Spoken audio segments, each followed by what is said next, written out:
They're living inside of a world that is not real. They don't live in a real world. A lot of people live inside of the matrix completely. If you wake up each day and go, I don't owe anybody anything, I don't have to prove anything to anybody, then you are a loser, because you are absolutely not incorrect. You must prove yourself to other people. You must prove yourself to your bloodline, as we just discussed. You must prove yourself to God. God hates the lazy. He can't stand them.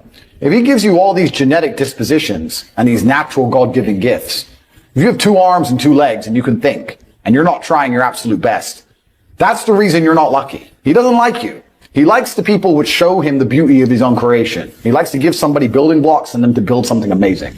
It's the best thing about being a man. You get to build who you are, right? You can decide if you want to be a funny comedian or a musician or a kickboxing world champion or fight the matrix. You can decide whatever you want to be.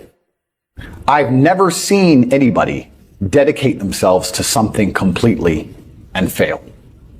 I've never seen somebody eat right, go to the gym every day, train really hard, and not be in good shape. I've literally never seen it. The universe is extremely giving. If you actually try and you actually want it and you're actually not making excuses, lying, talking shit, you're going to get what you want. So when I see people who don't have what they want, I consider them losers. And this may be elitist. I understand that. But if I put myself through endless pain to end up where I am, it's very hard for me to have sympathy on the man who's afraid of pain. You're avoiding pain. I've been through endless. I now have everything I've ever desired. You have none of the things you desire.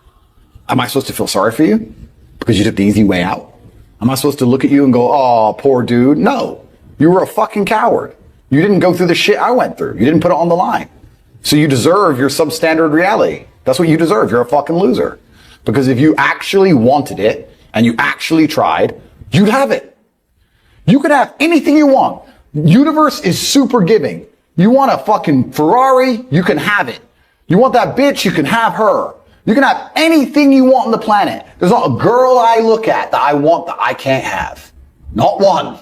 That's my reality. There's not a car I can't have. There's not a house I can't buy. If I want to go to a yacht, if I want to go to Antarctica, there's nothing I can't have. Bam. Because I've decided to become this man. It's the same for absolutely every single one of you at home. If you want it, you can have it. If you're sitting there saying, oh, but I tried my best and I still didn't get it, you're lying. You didn't try your best. That is a fucking lie. The universe gives it to everybody who genuinely tries. And I know that to be a fact because this world's competitive. We're all competing against each other. And the majority of people don't try. The world is hyper competitive. If you're going to be a man who's going to sit and say, I'm just sad, you are always going to lose in competition to men like me. No. And there has to be losers for there to be winners. I am tired of sympathy. Sympathy doesn't work for anybody. I'm not going to sit here and be sympathetic for people who say they're too sad to try hard and be their best. Guess what?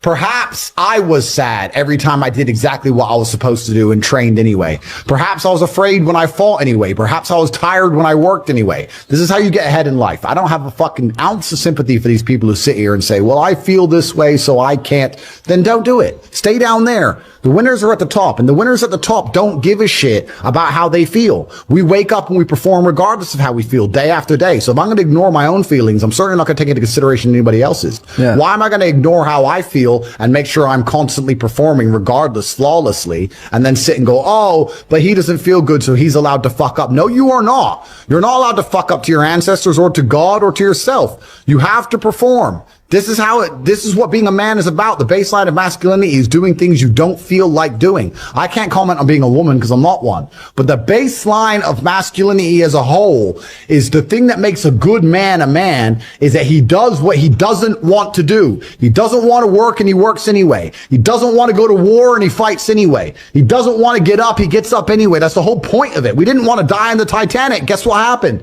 We died in the Titanic. You can't sit there as a man and say you don't feel like it. You're not allowed to not feel like it. You're supposed to do it anyway, regardless. Yeah. So when a man sits there and says, oh, but you don't understand, I'm struggling with motivation. If you are struggling with the motivation to be a winner, then stay a fucking loser. No problem. Stay a loser. Don't care. Because in my circle, there's no losers around me. Your energy is disgusting. I find it revolting. I don't like weakness around me, even near me. Even people coming up saying hello to me. If you're depressed, don't even shake my hand. I do not have time for losers on any regard. Winners only.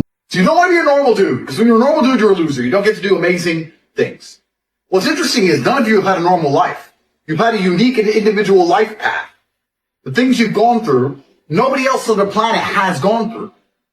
You've lived certain experiences, the school you went to, the time you were picked on in that class, the girl who broke your heart. Every single thing you've been through is unique, like a fingerprint. A completely unique life. And somehow you've managed to stay completely non-unique. It's almost impressive how you can have a completely unique life experience and still end up average. How the fuck did you do that? Your life's different than everyone else's, and you still look and talk and sound and act like everybody else. Like a dummy. That happened because you have not paid enough attention into analyzing your life. Self-analysis.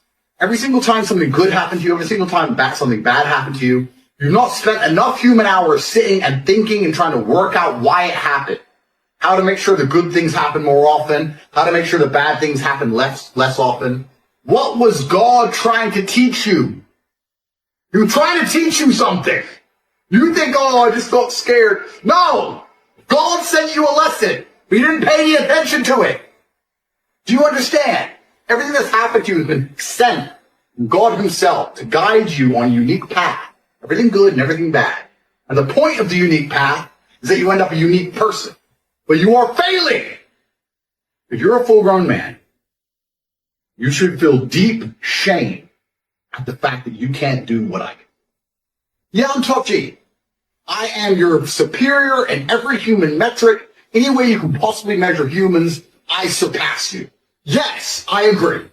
But you should still be angry in your heart that I destroy you so easily. You should feel sad about that. My unique life path has led me to have a very unique human experience as Top G, the most respected man on the face of the planet, the most Googled person on earth. Everybody loves Top G. All the women want him. The men want to be him. That's who I am. My unique life path has resulted in me being a super unique person. And your unique life path has resulted in fucking nothing. You're still a fuck up, and you're still average, and you're still a loser. The best story you could possibly tell me about the happiest day of your life would pale in comparison to my average fucking Tuesday. And it is your fault. God is unhappy because you're not trying hard enough. God hates the lazy. God wants people who try. You understand? He created all of us. He's looking down. He's seeing the ones who are really trying, seeing the people who don't try at all, and then he's seeing people like you. Most of you are in this category. Somewhere in the middle. You've convinced yourself you're trying, and you tell other people you're trying. Deep, dark, middle of the night, really, you know, you're not trying as hard. A lot of people come to me and say, how do I become successful? And I say, you're lazy. And they say, I'm not lazy. You are fucking lazy. Everybody is monumentally lazy. Nobody understands what genuine work ethic and ethos is. And for me, it's hard to understand because I struggle to not work. I struggle to sleep. I struggle to relax. I can't sit and watch Netflix. I can't sit and play video games. I can't do the dumb shit everyone does. All I can do is conquer Earth. I can't even turn my brain off long enough to become unconscious. So it's very difficult for me to understand people who sit there and go, yeah, I want to be successful, but I can't find the motivation. Every waking second, you need to be working. And I'm going to handle every excuse because I want to answer this question compendious. Because most people who come to me and say, oh, I'd love to be rich. No, you wouldn't. Because if you'd love to be rich, you'd do work. Now people will say, well, I don't know what to work on. That's another lie. And the reason that's a lie is because there's always more work to do.